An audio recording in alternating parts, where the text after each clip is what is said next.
Excusez-moi. Alors aujourd'hui je fais une vidéo sur mes 3 objets de luxe pour un bivouac, parce que j'ai été nommé par G&J Bushcraft, 2 petits jeunes que j'aime bien par leur simplicité et par leurs vidéos. Donc ils m'ont nominé pour, nominé entre guillemets, pour présenter 3 objets de luxe pour un bivouac. Donc je vais commencer par vous présenter le premier. Alors mon premier objet de luxe pour un bivouac, c'est tout simplement le réchaud à bois. Comme vous voyez là, jamais servi et il servira peut-être jamais. Je l'emporte avec moi, c'est juste pour une question de résilience, parce que ma sauce principale de cuisson est le réchaud à gaz. Ensuite c'est l'alcool à brûler avec mon réchaud Trangia, et en dernier recours, c'est vraiment si j'ai rien, ce sera le réchaud à bois. Mais le réchaud à bois, je ne l'aime pas, car quand on va en forêt, c'est pour être au calme. J'ai pas envie de me faire prendre la tête par quelqu'un qui vienne me dire on n'a pas le droit de faire de feu, voilà. Et pour une raison qui est que quand on est en forêt, le feu, ça éloigne les animaux. Donc les animaux ont une grande importance dans l'observation.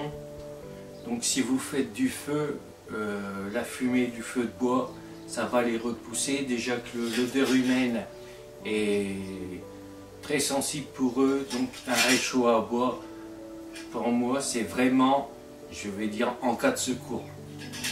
Voilà. Alors, pour mon deuxième objet, il s'agit tout simplement,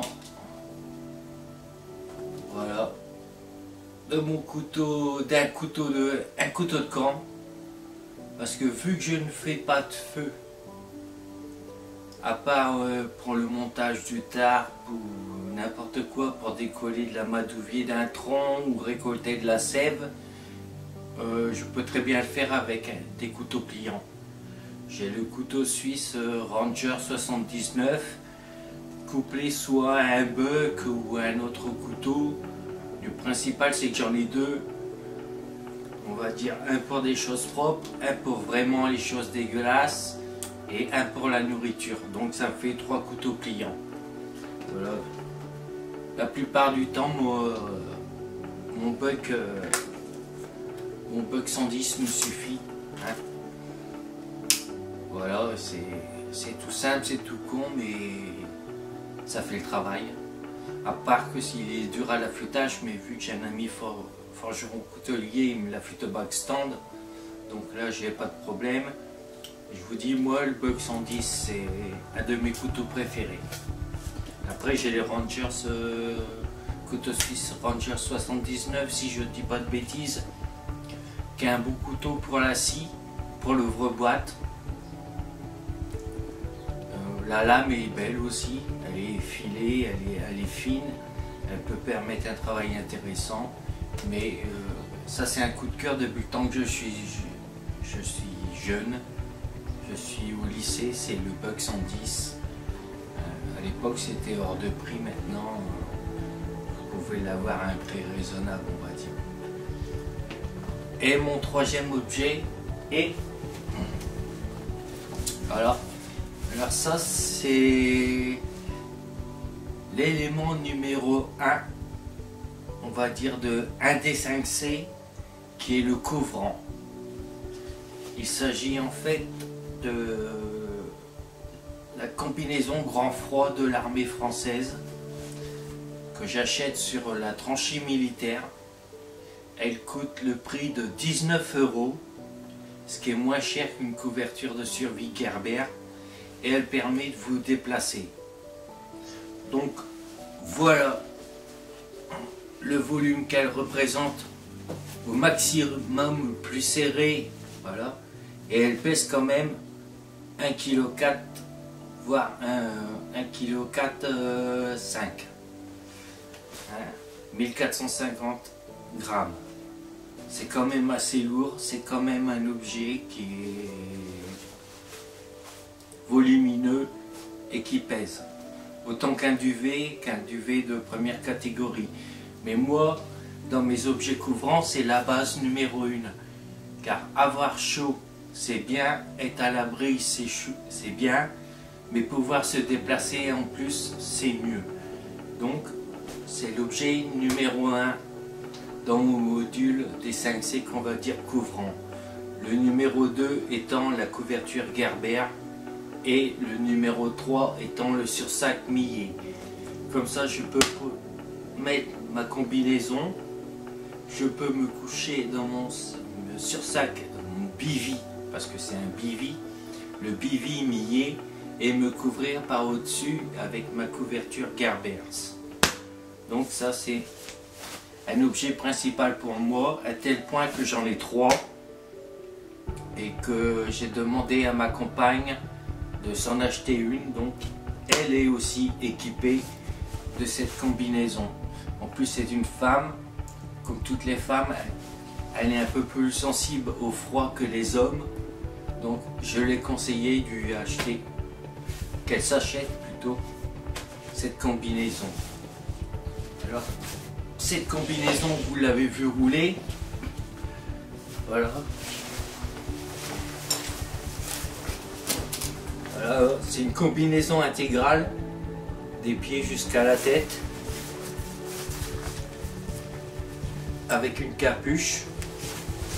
Alors cette combinaison vent froid de l'armée française est fabriquée en France, elle est fabriquée dans ma région, elle est fabriquée dans la Somme à Péronne.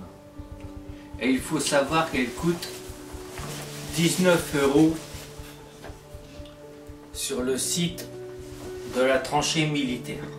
C'est un site que je vous recommande parce que si vous aimez bien utiliser des objets qui ont un bon rapport qualité-prix, allez voir la tranchée militaire. Même au niveau des chaussures, si vous aimez les chaussures en cuir, au niveau des chaussures Rangers type félin, moi je les ai eues à 69 € avec la membrane Gore-Tex prix neuf. Après, il y a d'autres chaussures, vous avez du premier choix et du second choix, mais toujours en neuf. Donc c'est un site que je vous recommande pour vous équiper sans vous ruiner. Et la combinaison, ce qu'il y a de bien, c'est qu'on peut se déplacer. Parce que c'est bien d'être sous la pluie. Mais si on est bloqué sous la pluie, on ne peut pas se déplacer, ou que on vit en montagne et qu'on monte en altitude, qu'on est pris dans un orage ou dans un courant ascendant ou descendant vachement froid, ça vous couvre des pieds jusqu'à la tête. Vous êtes dans un cocon en fait. Donc moi c'est un objet de luxe, mais luxe par son poids. Parce que vraiment 1,5 kg, j'arrondis 1,5 kg, pour moi c'est beaucoup, mais pour moi c'est polyvalent, donc je l'accepte. Alors vu que le but est de nominer 3 chaînes, je vais nominer en premier une chaîne que j'adore, c'est par son niveau de créativité et de simplicité, et j'admire son travail, c'est Didier Nomade. Alors Didier, si tu acceptes de répondre à mon invitation, va partager 3 objets de luxe que tu envoies sur un bivouac. Il y en a un que je pense que j'ai deviné, peut-être qu'en message privé je te le dévoilerai si tu me poses la question, voilà. Donc la première chaîne c'est DJ Nomade. La deuxième chaîne est une chaîne, c'est Rando Survie avec Jack, qui était en binôme pendant un certain moment avec David de la Taverne de la Fougère. J'aimais bien ce duo, il était simple, il était vrai, et malheureusement David a arrêté la vidéo, mais il reste Jack, et Jack, ça fait un petit moment que je ne l'ai pas vu, j'aimerais bien avoir son point de vue sur ça, les 3 objets de luxe qu'il peut emporter en bivouac. Et la troisième chaîne, c'est la chaîne de Florian, Némophilis. Alors il y a la chaîne YouTube Némophilis et il y a le blog Némophilis. Et c'est grâce à lui que j'ai choisi cette combinaison, car il a fait un article sur le froid et les perditions de chaleur. Donc je vous conseille d'aller regarder son blog Némophilis. Voilà, vous avez plusieurs articles et vous avez un article sur le froid, les perditions de chaleur. Je l'ai noté mais j'ai pas pris papier là. Mais allez voir, vous verrez. Et vous verrez que les arguments qu'il cite dans sa vidéo, moi je les ai retrouvés dans cet objet qui est la combinaison grand froid de l'armée française. Alors là, bon, celle-là c'est une neuve. Hein.